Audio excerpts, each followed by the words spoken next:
Oke teman-teman, hari ini kita akan belajar lagi bagaimana cara meningkatkan omset di toko kita. Nah, sesuatu yang bisa meningkatkan omset di toko kita salah satunya adalah kita paham rumus banjir orderan ini, teman-teman. Nah, rumus banjir orderan ini yang biasa saya gunakan dari awal mula saya jualan hingga saat ini, teman-teman. Dan saya pun share rumus ini, teman-teman, ketika saya itu mentoring, ketika saya coaching, ketika saya ketemu dengan seller-seller lainnya untuk membantu bisnis mereka. Nah, yang pertama, teman-teman di sini teman-teman harus perhatikan.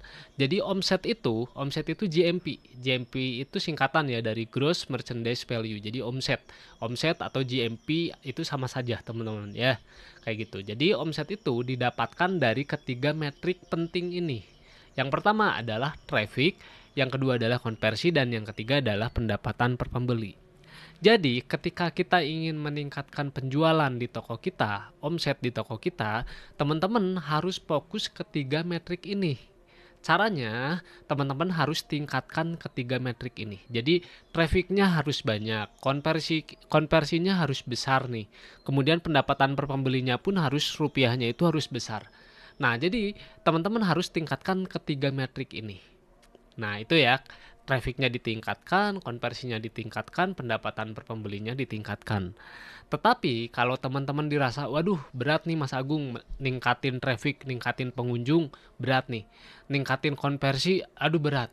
Pendapatan per pembeli itu ningkatinnya berat juga. Nah, kalau ketiganya dirasa berat nih, dalam sekaligus teman-teman ditingkatkan, teman-teman bisa meningkatkan salah satunya saja dengan catatan kedua metrik yang lainnya itu nilainya tetap, maka omsetnya teman-teman itu akan naik. Gitu ya. Nah, teman-teman, di sini teman-teman bisa meningkatkan traffic. Traffic itu apa? Traffic itu pengunjung ya. Jadi, omset itu teman-teman didapatkan dari hasil perkalian traffic dikali konversi, konversi itu pembeli ya, dikali pendapatan per pembeli. Pendapatan per pembeli ini rata-rata orang yang belanja di toko kita. Mereka itu spend uang berapa banyak. Kayak gitu ya. Nah, di traffic nanti, teman-teman, kita akan belajar strategi untuk mendapatkan pengunjung, fitur untuk datangkan pengunjung itu apa aja. Nanti kita belajar di traffic. Nah, ini sudah diulas di bab 1 dan akan diulas lagi nanti di bab 2 ya untuk kekurangannya. Kemudian, traffic yang sudah banyak, yang sudah kita kumpulkan, baik itu dari organik maupun berbayar, bagaimana caranya agar traffic ini, teman-teman, berubah. Mohon maaf, agar traffic ini berubah menjadi konversi, yaitu tingkat pembelian. Nah, bagaimana caranya? Traffic yang udah datang ke toko kita nih ada 100 orang, gimana caranya? Dari 100 orang itu ada yang beli lah, kayak gitu. Nah, kalau dari 100 orang itu datang berkunjung ke toko kita, misalkan mengklik produk kita, terus ada yang beli satu misalkan. Nah, berarti tingkat konversinya itu 1%. Dari 100 orang ada yang beli satu, berarti 1% tingkat konversinya. Terus konversi yang ideal itu berapa Mas Agung? Konversi yang ideal biasanya itu 2%, teman-teman ya. Jadi 2% itu dari 100 orang ada yang beli 2. Nah, itu 2% idealnya. Gitu ya. Nah, kemudian yang selanjutnya teman-teman di sini ada pendapatan per pembeli. Setelah konversinya sudah ada nih, misalkan dari 100 orang ada yang beli satu, udah oke nih. Kemudian setelah ada yang beli satu, gimana caranya agar mereka itu membeli lebih banyak? Nah, maksudnya membeli lebih banyak ini, mereka asalnya mengeluarkan uang berapa? Misalkan saya jualan sepatu harganya 50.000, dia beli satu. Berarti harganya 50.000 kan?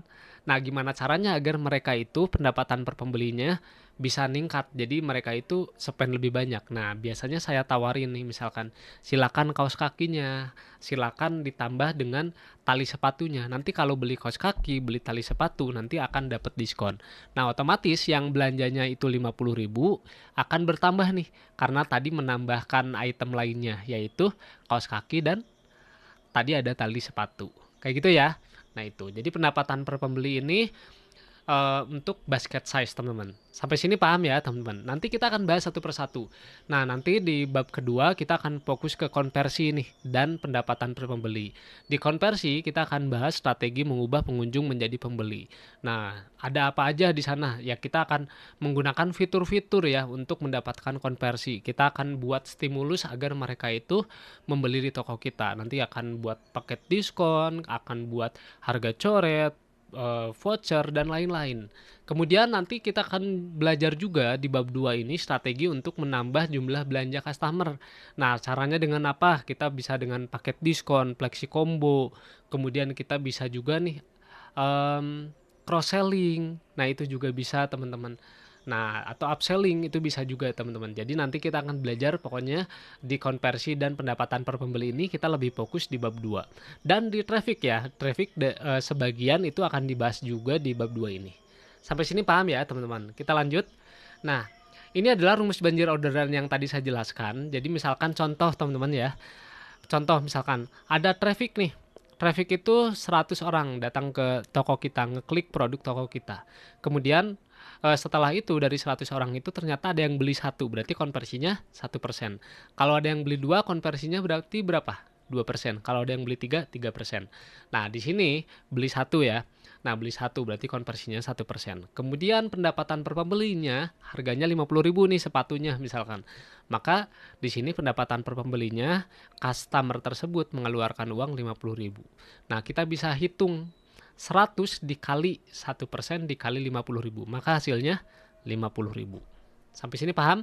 Nah, tadi saya bilang di awal, kalau teman-teman ingin omsetnya meningkat, teman-teman bisa tingkatkan ketiga metrik ini secara bersamaan atau salah satunya aja asalkan nilai yang lainnya tetap. Benar ya? Benar. Misalkan trafficnya di sini kita tambah nih.